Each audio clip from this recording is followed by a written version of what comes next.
कुछ ऐसे लोग भी हैं इस दुनिया के अंदर जो बिना किसी लालच के सोसाइटी के लिए, सिविल सोसाइटी के लिए, गरीबों के लिए जो है वो काम करते हैं। केश जी, बहुत बहुत स्वागत है आपका जेके मीडिया पे। क्या कहना चाहेंगे आपकी जर्नी के बारे में? हम थोड़ा सा जानने का प्रयास करेंगे कि किस तरह से आपने जो है अपनी ये जर्नी जो है वो शुरू की है और एक अकेला इंसान, इंडिपेंडेंट इंसान जो है वो इतने सब काम जो है वो कर रहा है। थोड़ा सा जो है इसके बारे में जो है थोड़ी सी रोशनी डालें। जी जी, सबसे पहले तो दिल की गहराइयों से जेके मीडिया का जो शुक्रगुजार हैं कि आप हमेशा दबे कुचले डिप्राइव्ड सेक्शंस का और दूर दराज फार फ्लंग एरियाज़ तक पहुंचते हो और ग्राउंड रियलिटीज़ जो है पब्लिक के सामने लाते हो, तो दिल की गहराइयों से आपका अभिनंदन। पहले रही बात सर मेरी जर्नी की, तो ये मेरी एक जो है तो इनर क्वेस्ट है, एक क्यूरासिटी है मेरी कि समाज के लिए अच्छा किया जाए, डिप्राइव्ड सेक्शंस के लिए किया जाए, अनप्रिविलेज्ड सेक्शंस के लिए किया जाए। तो ये लगभग मुझे लगता है कि 2012 से आज तक मैं ये कारवां जो लेके चले जा रहा हूँ। जहाँ कहीं पर भी मुझे नीडी लगता है, कोई ऐसे बच्चे लगते हैं जो वंचित हैं, शोषित हैं, जो स्कूल तक नहीं पहुँच सकते हैं, तो कोशिश करता हूँ कि वहाँ तक पहुँचूँ। और ऐसा चंक जो दबा हुआ चंक हो या जिनकी कोई सुनाई ना हो, तो कोशिश करता हूँ कि मैं वहाँ तक जाऊँ। मैं अपने डिपार्टमेंट का भी दिल की गहराइयों से उनका भी शुक्रगुजार हूँ कि उन्होंने भी टाइम एंड अगेन मेरी सपोर्ट की है, चाहे वो स्कूल के एक हेडमास्टर से लेकर ZDO से लेकर इवन के अपने जो है तो कमिश्नर सेक्रेटरी साहब तक जो है, मैं सबका जो तो दिल से आभार प्रकट करता हूँ कि सब लोग मुझे मतलब कोऑपरेट करते हैं और सब लोग जो है तो मुझे जो है तो इस काबिल मुझे समझा है कि मैं समाज सोसाइटी के लिए जो तो अपना वक्त दूँ। तो 2012 से तो मैं सोशल काम किए जा रहा था। फिर जब ये मेरे मतलब कार्यक्रम को देखा, जब मेरी एक्टिविटीज़ को देखा और कुछ मेरी एक्टिविटीज़ जो हैं तो ये एज आ मतलब प्रोजेक्ट वर्क के शेप में जो है तो वो NCERT दिल्ली में जो है तो मैंने जो ये पेश की वहाँ पर, और NCERT के अथॉरिटीज़ भी जो है तो वो काफ़ी जो है इम्प्रेस हो गए और उन्होंने मेरे एक्सपर्टाइज़ का इस्तेमाल करने के लिए जो है वो स्टेट गवर्नमेंट के लिए यानी कि UT गवर्नमेंट के लिए लिखा और UT गवर्नमेंट ने भी जो है तो आगे वो फॉर्मल मेरे ऑर्डर्स निकाले। अभी मैं डोडा, रामबन और किश्तवाड़ में गर्ल्स एजुकेशन और जेंडर इशूज़ को डील करता हूँ। स्कूल्स में जाता हूँ, हर जगह पे जाता हूँ, अपना ही मतलब पेट्रोल का खर्चा वगैरह या जहाँ के भी लगता है मुझे, तो मैं अपने ही खर्चे पे कोशिश करता हूँ कि जाकर उन बच्चों तक पहुँचा जाए कि जिनका कोई नहीं है, जिनकी कोई आवाज़ ना हो, और ऐसे बच्चे जो बीमार भी हों तो उनका भी इलाज करने की कोशिश करता हूँ, अपनी सैलरी से करने की कोशिश करता हूँ। राकेश जी, कैसे ये सब आप मैनेज करते हैं? मतलब काफ़ी मुश्किल होता होगा आपकी, अगर सैलरी की भी बात की जाए तो 50-60 हज़ार या 40-50 हज़ार आपकी सैलरी होगी, और इस बीच आप इतना सब जो है वो किस तरह से मैनेज करते हैं? सर जितना हो सकता है तो इस सैलरी से ही करता हूँ मैं। कहीं पर भी मुझे लगे कि 10-20-50 हज़ार तक जो कोई किसी का कोई काम हो तो कोशिश करता हूँ कि अपनी सैलरी से ही मैनेज करता हूँ, तो मैं ये कर ही लेता हूँ, अपनी सैलरी से ही कर लेता हूँ। कितनी खुशी महसूस होती है ये सब करने के बाद? सर जब आपकी ये फिल्म जब आपके अंदर कुछ करने का आपने जब ठान ली हो, जब आपके अंदर की इनर कॉन्शियस आपकी जो जागी हो, तो ये एक आप में एडिक्शन बन जाती है। तो फिर वो ऊपर वाला भी जो है तो वो साथ देता है और आप जैसे वेल विशर्स भी साथ देते हैं। जी जी। क्या गुहार लगाना चाहेंगे एडमिनिस्ट्रेशन, और अगर आपको उच्च अधिकारी आपको देख रहे हों तो मतलब कि अगर आपसे कोई जुड़ना चाहता हो, या आपने क्या सोचा है आगे फर्दर, अकेले ही काम करना या किसी के साथ मिल के जो है वो काम करना है? मैं उच्च अधिकारियों का तो दिल की गहराइयों से मैं उनका शुक्रगुजार प्रकट करता हूँ, अभिनंदन करता हूँ कि उन्होंने मुझे मौका दिया है। और मैं चाहता हूँ कि जो गर्ल्स एजुकेशन है और जो जेंडर इश्यूज़ हैं, अभी भी हमारे समाज सोसाइटी में जो तो इनइक्वलिटीज़ हैं, जेंडर्स के बीच में जो है अभी भी बैरियर्स हैं। किसी जेंडर के प्रति जो है तो ज़्यादा सुपीरियरिटी है, कि किसी जेंडर के पीछे प्रति जो है तो वो जो तो इनइक्वलिटीज़ हैं, स्टीरियोटाइप्स हैं समाज सोसाइटी में।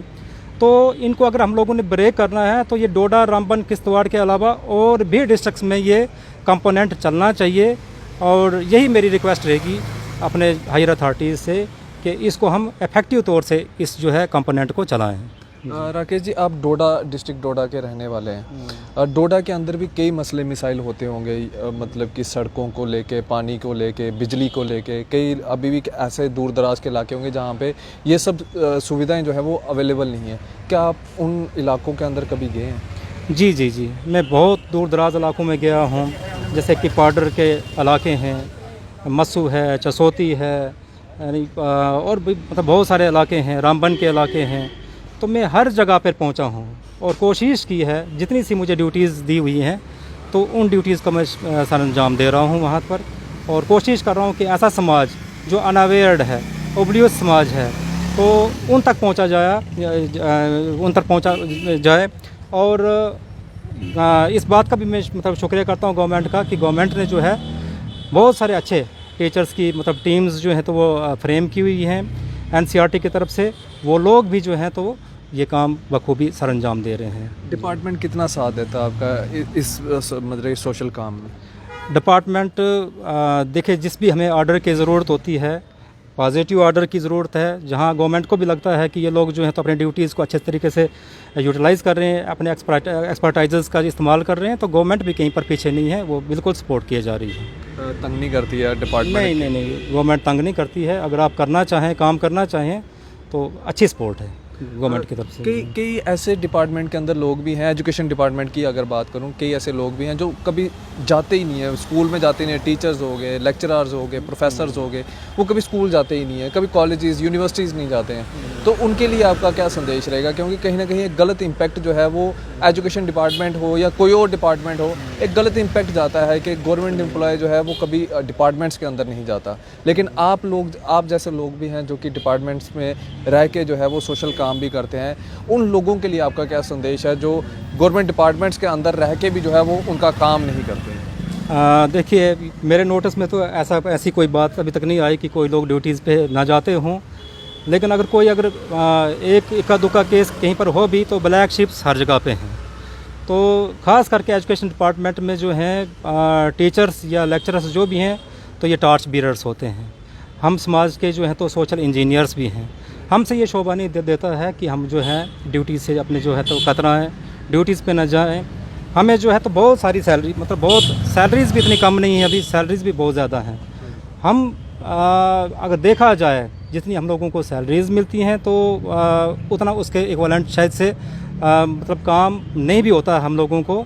तो हम ये है कि अपने इस सैलरीज़ का जो तो अगर अच्छे तरीके से यूटिलाइज़ करना है तो ड्यूटीज़ को भी हम लोगों ने अटेंड करना है और सोशल काम भी हम कर सकते हैं, क्योंकि हमारे पास एनॉर्मस अपॉर्चुनिटी रहती है। बाकी टीचर्स लोग जो हैं तो सारे ही जो हैं तो वो अच्छे होते हैं, अच्छे कैपेबिलिटीज़ वाले होते हैं, कैपेसिटीज़ वाले होते हैं और पोटेंशियल वाले होते हैं, क्योंकि ये करीमी समाज होता है। तो हम लोगों को जो तो अपनी ड्यूटीज़ को समझना चाहिए। राकेश, सोचने वाली बात ये है कि इंडिपेंडेंटली ये राकेश जी जो हैं वो काम करते हैं, डिस्ट्रिक्ट डोडा के रहने वाले हैं, और कितना मुश्किल रहता होगा डिपार्टमेंट के अंदर अपनी हाज़िरी भी देना, वहाँ पे भी काम करना, सोशली लोगों के बीच में भी मिलके जो है उनसे उनके दुख दर्द को समझना और उनकी मदद करना, ये सब चीज़ें मैनेज करना जो है ना काफ़ी ज़्यादा मुश्किल होता है। और उसके बाद फैमिली के लिए भी टाइम निकालना, अपने बच्चों के लिए भी टाइम निकालना, अपने माता पिता के लिए भी टाइम निकालना, अपने भाइयों के लिए भी टाइम निकालना, ये सब चीज़ें जो है वो कहीं ना कहीं बहुत कहीं तो डिफ़िकल्ट जो है ये सिचुएशन रहती है, जहाँ पे आपको समाज के साथ भी रहना है, फैमिली के साथ भी रहना है, डिपार्टमेंट के साथ भी रहना है और अपने साथ भी जो है अपने आप को भी जो है वो टाइम देना है।